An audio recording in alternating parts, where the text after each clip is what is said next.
What's up, guys? Welcome to the show. Big up to West Ham and Roma reaching their respective European finals. West Ham, the UEFA Conference, and Roma, the Europa League final. First things first, West Ham, big up to them. They had a slight lead from the first leg last week and they went to the Netherlands against AZ Alkmaar and managed to get the job done with a 1-0 win. Fantastic for West Ham. You know, I don't really care about West Ham. I'm not a West Ham fan. I'm an Arsenal fan. But credit when credit's due. Big up to them. They played really well. Unfortunately, there was some trouble with what seemed to be the AZ Alkmaar ultras looking to get to some West Ham fans, and you know, the players having to defend their families. Again, big up to the West Ham players for that, defending their families as should be done. I don't know what was going on in terms of security. Security looked a bit crap at the stadium. There wasn't much of a police presence. There were just stewards, and stewards are not really trained to deal with, you know, ultras and stuff like that. So yeah, big up to the West Ham players for their conduct off and on the field last night. Roma, Mourinho doing it again. Another Mourinho masterclass, getting into another European final. Last year they won the UEFA Conference, Roma, and this year they're in with a massive shout of winning the Europa League. I think they're facing Sevilla in the final. Absolutely fantastic. You know, Mourinho, he is one of the all-time great managers. And when he was at Chelsea, managing Chelsea, I actually didn't really like him because, you know, his Chelsea always seemed to beat Arsenal, and, you know, the jibes, the verbals between Wenger and himself, Mourinho, and obviously I'd be on Wenger's side, but seeing, you know, looking back at his career and being a bit older and, you know, understanding the game much more, it's amazing, his career. What he'd done with Porto, what he'd done with Inter Milan, the treble, you know, the title-winning year with Real Madrid, some of the attacking football and the records he broke with Real Madrid that year, what he'd done with Chelsea in his 2 spells, and what he's doing with Roma now. Absolutely fantastic. I think his biggest achievement as a manager was the treble-winning team with Inter Milan in 2010. For me, that was his greatest achievement. To win a treble's hard enough, but to do it with Inter Milan, who didn't have the money, who they still had Barcelona, Bayern Munich, European giants to contend with, and they managed to accomplish so much, you know, and beating great teams along the way. So to me, the Inter Milan 2010 treble winning season was Mourinho's greatest achievement. But what he's doing with Roma, absolutely superb, and I think Mourinho will get them over the line. And, you know, it looks like it's going to be pretty hard for them to get into the Champions League via the Serie A route, the top 4 route. So getting them in the Champions League through the Europa League, absolutely fantastic. And then, who's to say that Mourinho and Roma couldn't win next year's Champions League? Imagine that. UEFA Conference, Europa League and Champions League wins all in a row. That would be absolutely legendary. That would just put the icing on the cake, you know, on the GOAT debate, because Mourinho would just win that. If he manages to pull that off, that would just completely end the GOAT debate. But Mourinho, fantastic. Roma, fantastic. Well done. I just want to talk about Manchester City and the Premier League, and if the Premier League is becoming a farmers' league. Now, Arsenal should have won this league. It was in our hands and the players bottled it. Arteta made some mistakes, you know, along the way.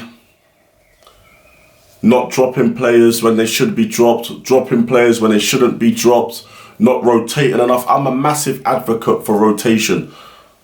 The 2 Champions League final gaffers, Pep and Inzaghi, they're both a massive advocate of rotation. Pep does it, and Inzaghi rotates massively. Even Pep rotates his key players like De Bruyne, Haaland, you know, Diaz, if they need a rest. I think Inzaghi's a bit more reserved with his key players like Onana and Barella and Laturo, but he does rotate at least 7-8 of his 11. And Pep, he rotates anyone, he doesn't care. Pep is all powerful at City. But the same can't be said with Arteta. And we were playing basically the same 11 throughout the season. And it was good in terms of building continuity and partnerships, but injuries happened. I hate that tired excuse. I hate that excuse. But maybe they did fatigue, because rotation is something that is important. And bringing players out to give them a rest if they're not playing well and bringing players in is good. It keeps the whole squad happy. And Arteta didn't do it. And I think that's the main reason why Arsenal didn't win the league. The players bottled it, yeah. They showed, soft, weak mentalities, bottle job mentalities, but also Arteta should have managed the squad better with rotation. And you would think that is something he would have learned from Pep, being under Pep for so long. And maybe going into next seasons that he will learn from this season. That's one point I want to make. And on rotation, Ferguson was a massive advocate of it. Winning a treble, that's how he did. He rotated a lot during that year. And he always rotated Sir Alex. Rafa Benitez was a massive advocate of rotation. And I believe it's important. If you're fighting on 3-4 fronts, you're a big club, you want to use your squad. You want to rotate your squad. And you want to keep top players happy. No one at Arsenal has got a God-given right to start. No one. If Pep can drop De Bruyne and rotate him, then Arteta can drop and rotate Saka. De Bruyne's here, Saka's here. They're not even in the same conversation in terms of player quality and importance to the team. So I hope Arteta learns and he rotates. And no one's got a God-given right. I heard some Arsenal fans saying they would rather keep Saka than win the Premier League. Well, you've got your wish. Because he's signing a 300 grand a week contract, which he doesn't deserve. He doesn't score 300 grand a week goals. And he doesn't give 300 grand a week performances in the game that matters. So you got what you wanted and we bottled the league. No, crap. Winning the league was of utmost importance, no matter how it got done. And that didn't happen this year. So some of the fans saying that they would rather keep him than run the league, just shows you how deluded and stupid some Arsenal fans are. Embarrassing. So I hope Arteta will learn from these experiences. He's a young coach, he's a young manager, and that will go on to make him a better manager. Self-evaluation and, just self-evaluate, self-critique to become better. It's very important for every individual. So I spoke about rotation, but going back to, is it becoming a farmers' league? That's not an excuse, but I think that Manchester City are way above the chasing pack. Arsenal, Manchester United, Newcastle, Liverpool, Chelsea when they get their act together.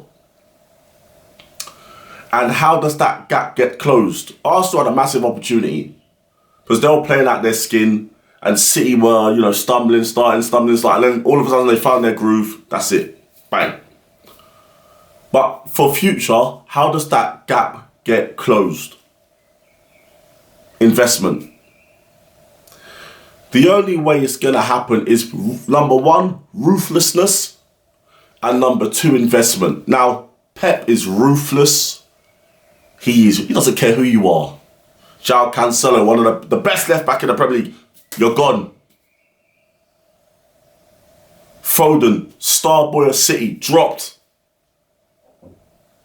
Pep is ruthless and he does it to win.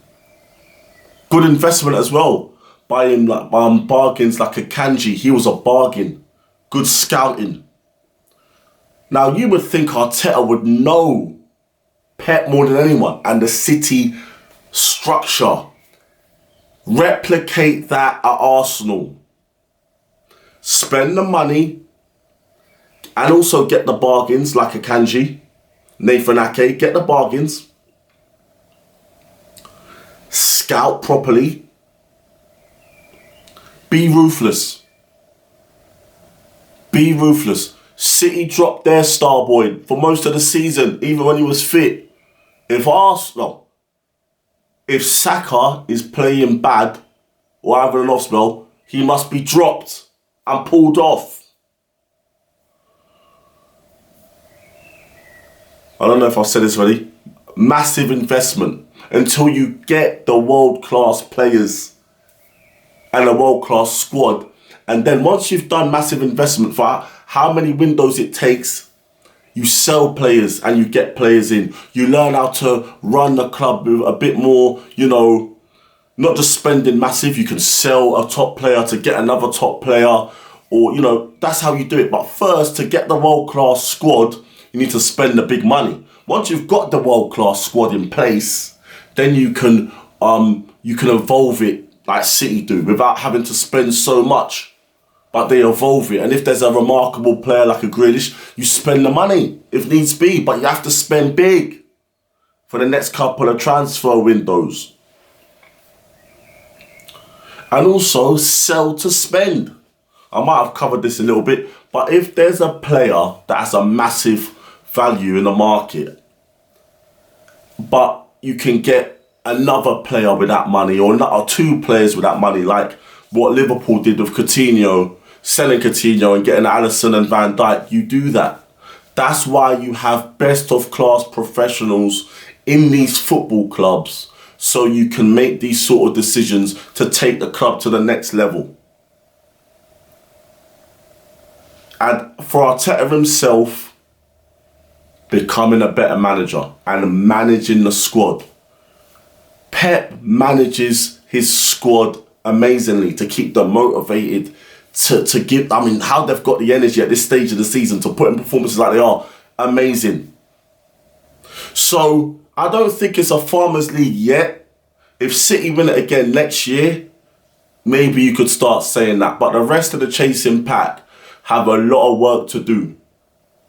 I think Liverpool will be closer next season.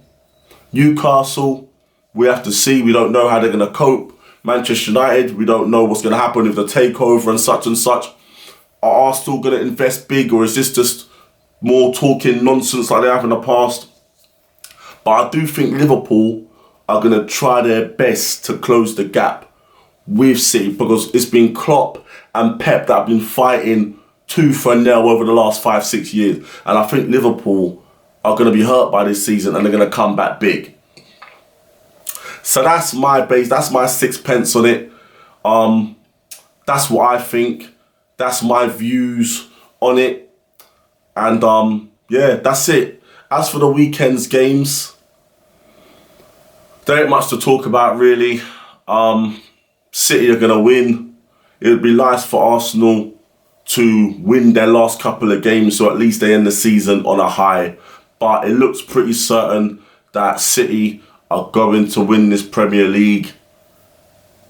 They're big favourites in the FA Cup final. It is a derby, so you don't know. But I want them to win that just to shut up some of those arrogant, annoying Manchester United fans that have been bantering us, Arsenal fans. And as for the Champions League final on June the 10th, football is on the line. The spirit of football is on the line. Please, Inter Milan, save football. Alright guys, so I hope you guys had a lovely week. Please have a blessed weekend, whatever you're doing. Leave a comment about what we've discussed today. Please smash the like, share, subscribe, and I'll see you very soon for the next one. Peace.